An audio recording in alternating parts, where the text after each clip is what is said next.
जय श्री हरि। राधे राधे। आज पुरुषोत्तम मास की 26वां दिन है।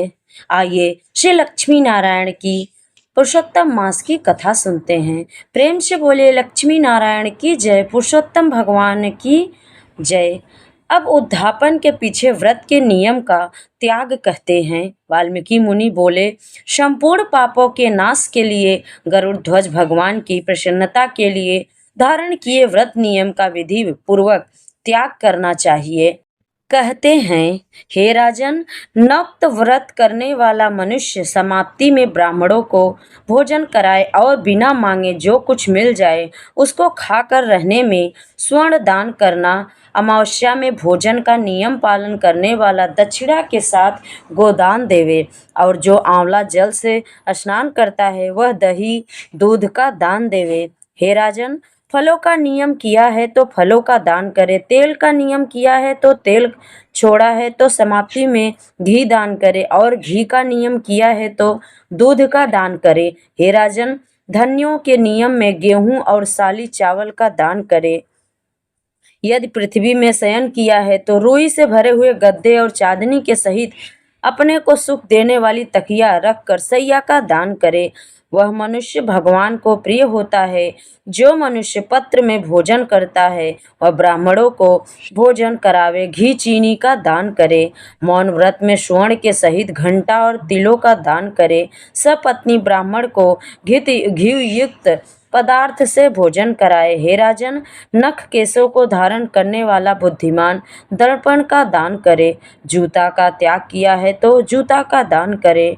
लवण के त्याग में अनेक प्रकार के रसों का दान करे। दीप त्याग किया है तो पात्र सहित दीपक का दान करे।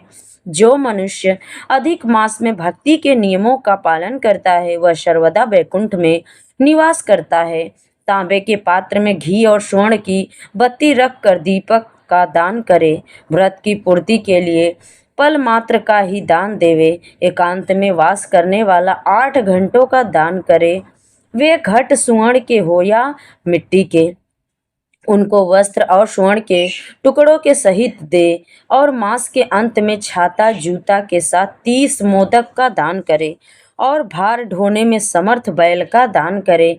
इन वस्तुओं के न मिलने पर अथवा यथोक्त करने में असमर्थ होने पर, हे राजन, संपूर्ण व्रतों की सिद्धि को देने वाला ब्राह्मणों का वचन कहा गया है, अर्थात ब्राह्मण से सुफल के मिलने पर व्रत पूर्ण हो जाता है।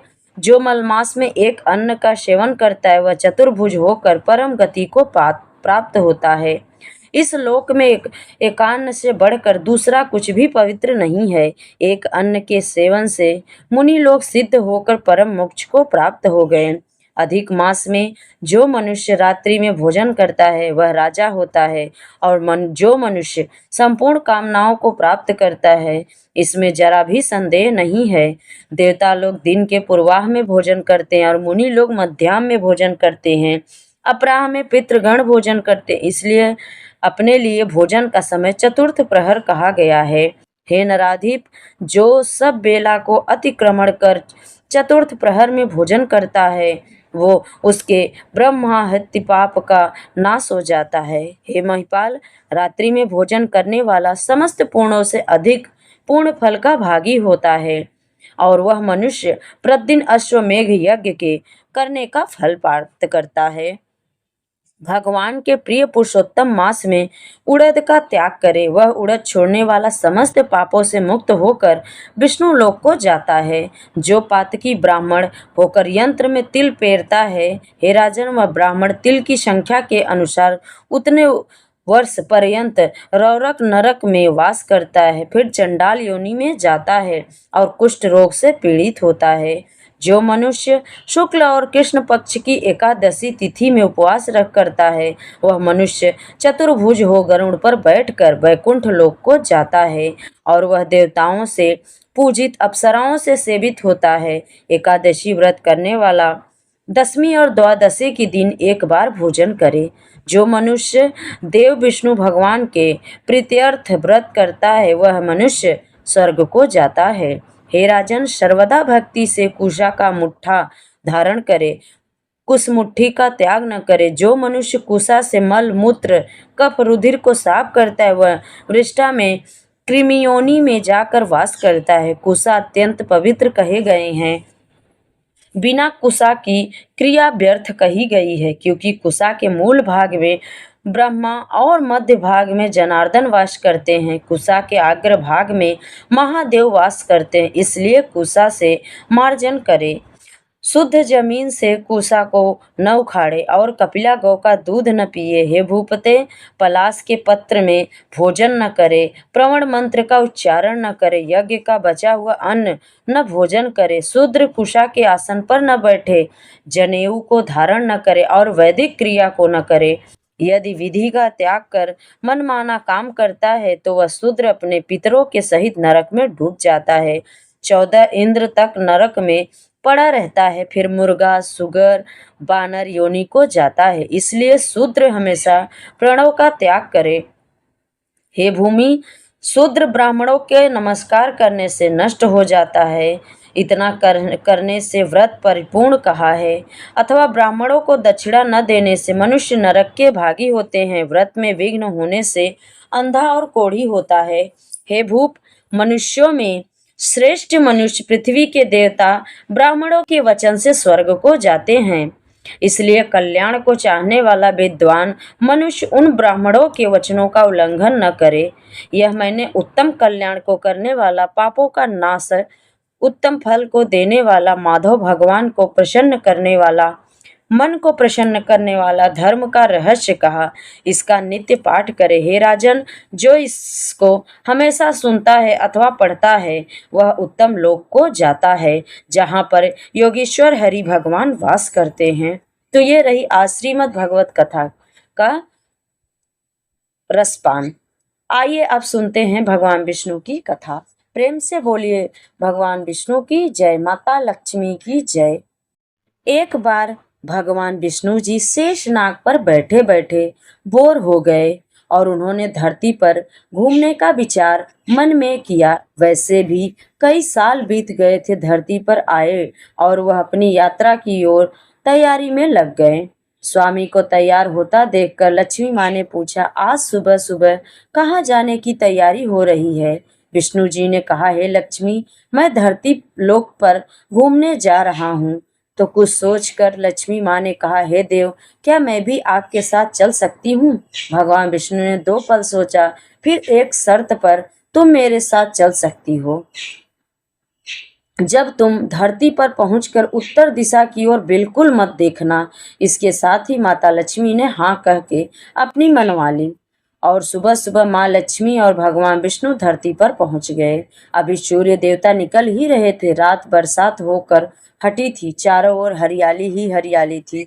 उस समय चारों ओर बहुत शांति थी और धरती बहुत ही सुंदर दिख रही थी और माँ लक्ष्मी मंत्रमुग्ध होकर धरती को देख रही थी और भूल गई कि पति को क्या वचन देकर आई थी। और चारों ओर देखती हुई कब उत्तर दिशा की ओर देखने लगी उनको पता ही नहीं चला। उत्तर दिशा में माँ लक्ष्मी एक बहुत ही सुंदर बगीचा नजर आया और उस तरफ से भीनी भीनी खुशबू आ रही थी और बहुत ही सुंदर सुंदर फूल खिले थे। यह एक फूल का खेत था और माँ लक्ष्मी बिना सोचे समझे उस खेत में गई और एक सुंदर सा फूल तोड़कर लेकर आ गई। लेकिन यह क्या, जब माँ लक्ष्मी भगवान विष्णु के पास वापस आई तो भगवान विष्णु की आंखों में आंसू थे और भगवान विष्णु ने माँ लक्ष्मी को कहा कि कभी भी किसी से बिना पूछे उसका कुछ भी नहीं लेना चाहिए और साथ ही अपना वचन भी याद दिलाया। माँ लक्ष्मी को अपनी भूल का एहसास हो गया। उन्होंने भगवान विष्णु से इस भूल की माफ़ी मांगी तो भगवान विष्णु ने कहा कि जो तुमने भूल की है उसकी सजा तो तुम्हें जरूर मिलेगी।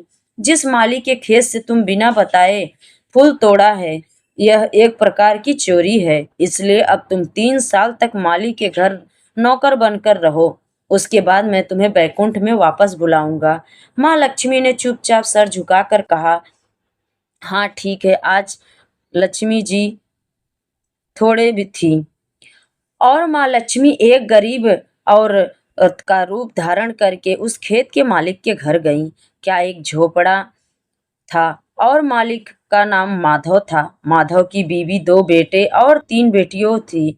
सभी उस छोटे से खेत में काम करके किसी तरह गुजारा करते थे। माँ लक्ष्मी जब एक साधारण और गरीब औरत बनकर जब माधव के झोपड़े पर गईं तो माधव ने पूछा, बहन तुम कौन हो और इस समय तुम्हें क्या चाहिए? तब माँ लक्ष्मी ने कहा, मैं एक गरीब औरत हूँ, मेरी देखभाल करने वाला कोई नहीं, मैंने कई दिनों से खाना भी नहीं खाया, मुझे कोई भी काम दे दो, साथ में मैं तुम्हारे घर का काम भी कर दिया करूँगी, बस मुझे अपने घर में एक कोने में आसरा दे दो। माधव बहुत ही अच्छे दिल का मालिक था, उसे दया आ गई, लेकिन उसने कहा, बहन मैं तो बहुत गरीब हूँ, मेरी कमाई से मेरे घर का खर्च मुश्किल से चलता है, लेकिन अगर मेरी 3 की जगह 4 बेटियां होती तो भी मुझे गुजारा करना पड़ता। अगर तुम मेरी बेटी बनकर जैसा रूखा सूखा हम खाते हैं उसमें खुश रह सकती हो तो बेटी अंदर आ जाओ। माधव ने माँ लक्ष्मी को अपने झोपड़े में शरण दे दी और माँ लक्ष्मी 3 साल तक उस माधव के घर पर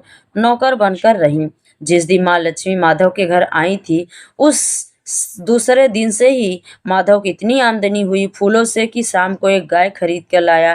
फिर धीरे धीरे माधव ने काफ़ी ज़मीन खरीद ली और सब ने अच्छे अच्छे कपड़े भी बनवा लिए और फिर एक बड़ा पक्का सा घर बनवा लिया। बेटियों और बीवी के ने गहना भी बनवा लिया और अब मकान भी बहुत बड़ा बन गया था। माधव हमेशा सोचता कि मुझे यह सब इस महिला के आने के बाद मिला, इस बेटी के रूप में मेरी किस्मत आ गई मेरी। और अब 2 से 5 साल बीत गए, लेकिन माँ लक्ष्मी अब भी घर में और खेत में काम करती थी। एक दिन माधव जब अपने खेतों से काम खत्म करके आया तो उसने अपने घर के सामने द्वार पर एक देवी स्वरूप गहनों से लदी एक औरत को देखा। ध्यान से देखकर पहचान गया, अरे यह तो मेरी मुंह बोली चौथी बेटी यानी वही औरत है, और पहचान गया फिर वह तो माँ लक्ष्मी हैं। तब तक माधव का पूरा परिवार बाहर आ गया था और सब हैरान होकर माँ लक्ष्मी को देख रहे थे। माधव बोला, हे माँ, हमें माफ करो, हमने तेरे से अनजाने में ही घर और खेत का काम करवाया है। माँ, यह कैसा अपराध हो गया है, माँ हम सबको माफ कर दो। अब माँ लक्ष्मी मुस्कुराई और बोली, माधव तुम बहुत ही अच्छे और दयालु व्यक्ति हो, तुमने मुझे अपनी बेटी की तरह रखा, अपने परिवार के सदस्य की तरह से। इसके बदले मैं तुम्हें वरदान देती हूँ कि तुम्हारे पास कभी भी खुशियों की और धन की कमी नहीं रहेगी, तुम्हें सारे सुख मिलेंगे जिसके तुम हकदार हो। और फिर माँ अपने स्वामी के द्वारा भेजे गए रथ में बैठकर बैकुंठ धाम को चली गई। प्रेम से बोले लक्ष्मी नारायण की जय। आज गुरुवार का दिन था, इसलिए हम भगवान विष्णु और माता लक्ष्मी जी की कथा श्रवण किए। आप सभी को कथा अच्छी लगे तो लाइक शेयर और चैनल को सब्सक्राइब जरूर करें। कमेंट में जय लक्ष्मी नारायण जरूर लिखें। जय श्री हरि, राधे राधे।